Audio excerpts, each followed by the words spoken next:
taking sacks of goodies from people who support Hamas, the Muslim Brotherhood, Al Jazeera, all the rest. That's not America first. So there's a new poll out saying Americans think Trump is a traitorous whore. Okay, I'm paraphrasing, but just barely. Quinnipiac found a majority of Americans despise the idea of a terrorist state giving a $500 million gift to our grifter-in-chief. But of course, that doesn't bother Trump. I have a lot of respect for the leadership. Only 25% of the population, that's 75 out of 350 million, voted for this hump. So is his MAGA base of the Cracker Barrel lunch crowd going to give him millions and kiss his orange ass in front of the world? That'd be a no. I could be a stupid person. And of course, this leads to the question, what do these governments expect in return? I mean, it's 400 million, and they hate the U.S. Every week in their mosques, from the Saudis to the Iraqis to Qatar, they preach jihad against us. So why would they not expect something in return? But I thought it was a great gesture. But it's not just me who thinks that Trump's grift is now on steroids. It's different than when Trump was pulling backroom deals with Putin, who engineered Trump's ascent into the White House. Trump is now at the point where he just doesn't care. I don't care about you. I just want your vote. I don't care. But you know who might be approaching that line we've been talking about for 10 years, where Trump does something that even MAGA can't stomach? We'll get to that in a second. But first, please subscribe to Really American on YouTube. We guarantee if you do it, you'll prosper and live a rich and glorious life. Alternative fact. Well, she's got a point. So who is really pushing back on Trump's outrageous grift, accepting hundreds of millions from the financial backers of terrorism? Well, it's Trump's ass-kissing machine, starting with this fish-faced mud creature, Laura Loomer. She tweeted, "I love President Trump. I would take a bullet for him, but I have to call a spade a spade. We cannot accept a $400 million gift from jihadists in suits. The Qataris fund the same Iranian proxies and Hamas and Hezbollah who have murdered U.S. service members, the same proxies that have worked with the Mexican cartels to get jihadists across our border. This is really going to be such a stain on the administration if this is true. And I say, as someone who would take a bullet for Trump, I'm so disappointed." And Mark Levin says ditto. You know, with all this take a bullet shit for Trump, you think man titties would do the same for you? You think Trump would miss a meal for you, much less die? But the beat goes on. MAGA Republicans are pushing back hard. And for once, they have a point. What are you seeing? This is the biggest break that I've seen in the first 4 months of Trump's return to office, between his pro-Trump propaganda machine, those pro-Trump stars that are always supporting him, and the president. This is a dramatic break, not among every single MAGA media star out there, but among many of them. It's one thing for Democratic lawmakers to be calling this profoundly unethical and possibly illegal. We've heard a lot of that.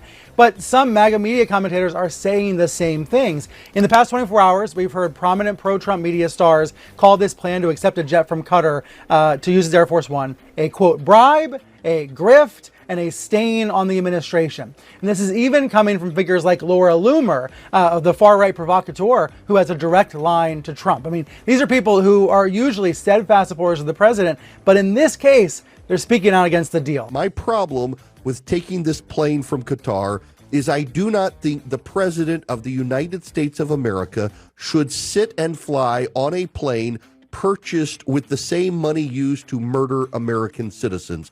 You know, since we're talking about an airplane, here's an airplane reference, right? There's different wings of right-wing media. There's different cabins on this plane. There are conservative outlets like National Review that support lots of parts of Trump's agenda, but are often critical of the man himself. So National Review is out with an editorial this morning calling this a poison plane, saying this gifted 747 is ethically suspect and made worse by the fact that Qatar is no friend of the U.S. That's National Review. But even figures who are very closely aligned with the president, I mentioned Laura Loomer. She has been outspoken on X, on the social media platform, in the last 2 days, almost trying to get Trump's attention, trying to get him to change his mind. What I have not seen a lot of, though, is a lot of television coverage of this on Fox News. So if the president is watching Fox on his trip abroad, he's not hearing a lot of this criticism, but it is definitely prominent all across right-wing social media and the podcasting realm. Qatar sponsored al-Qaeda's affiliate in Syria, and they're not shy about killing people who get in their way. The group was designated as a terrorist entity by the UN, the EU, Canada, the US, Israel, Hong Kong, Switzerland, and Australia.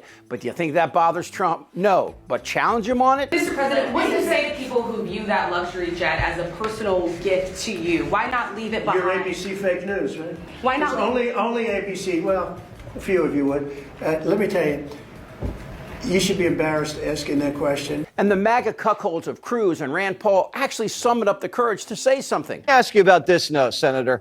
This story is breaking right now. Qatar just made Trump an offer he can't refuse. A $400 million Air Force One replacement because Boeing didn't deliver their jet on time? Trump can ride it until his term is up. And Democrats are calling this a bribe. But Bondi says it's completely legal as long as he transfers the jet to his library and eventually switches back to Trump Force One. Now, he says only a stupid person would take the deal. Listen. What do you say to people who view that luxury jet as a personal gift to you? Why not leave it behind? You're ABC fake news, right? Why not? It's only ABC. Well, a few of you would. Let me tell you, you should be embarrassed asking that question. They're giving us a free jet. There was an old golfer named Sam Snead. Did you ever hear of him? He won 82 tournaments. He was a great golfer. And he had a motto: when they give you a putt, you say, thank you very much. You pick up your ball and you walk to the next hole. A lot of people are stupid. They say, no, I insist on putting it. Then they putt it and they miss it. So should we be putting out our gimmies, Senator? Well, it's a little bit different than a gimme putt. And the Constitution in Article 2 talks about the president can't take emoluments or gifts from foreign leaders. And so there is a provision in the Constitution that says you can't do this. Questions about the emoluments clause and whether it's going to go to his library, whether he's going to get to fly on it afterwards. What are your thoughts about all this? Well, listen, I'm not a fan of Qatar. I think they have a really disturbing pattern of funding theocratic lunatics who want to murder us, funding Hamas and Hezbollah. And that's a real problem. I also think that the plane poses significant espionage and surveillance problems. So we'll see how this issue plays out. But I certainly have concerns. But it's Ben Shapiro, the fast-talking incel who worships the far right. He takes a hard shot at Trump and his America First bullshit. That's not America First. Like, please define America First in a way that says you should take sacks of cash from the Qatari royals who are behind Al Jazeera.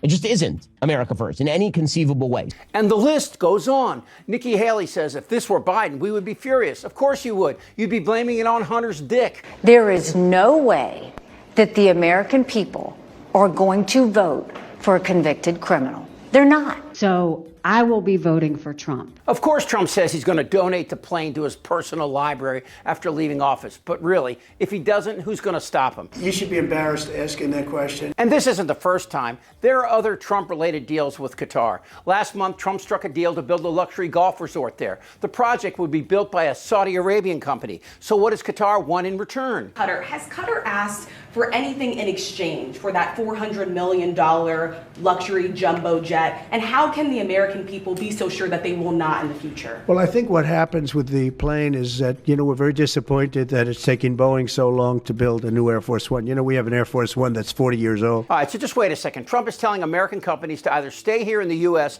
or come back to the U.S., but the greatest military force in the last 200 years can't build the president a plane, so we need to buy it from a nation with terrorist ties. And as I speak, Trump is in Saudi Arabia, lining his pockets, hoping Americans have forgotten about the 17 Saudis who flew planes into the towers. But hey, he has a nice ride. Goddamn right. Use my words against me and you'd be absolutely right. I want to be a dictator. Hail Trump! That is crazy! Woo-hoo. Drop your pants. Tara! You're an idiot! I don't want to talk about this stuff. Am I wrong? Yes! TikTok! You're in a lot of trouble, Donnie. I think he's crazy. I'm Chip Franklin.